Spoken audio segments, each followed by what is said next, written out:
Fine, let us start working on the third problem here. Right, the product of two fraction is 6. Right, if one fraction is 5 by 3, find the other. Right, it is the problem which I solved similar to I solved in all numbers. Here they have in that particular problem they have given two numbers. Here they have given the fractions. Right, let us check out there. So let the first fraction, right, first fraction be first fraction is equal to, that is they have given 5 by 3.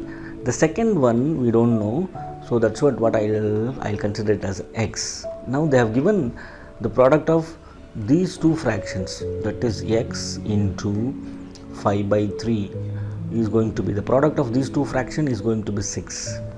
Right, so we need to find the value of x. Right, therefore x is equal to 6. Right, this is division, right, 5 by 3, 5 divided by 3 is there. So when it is, see, this is LHS and this is RHS, right hand side.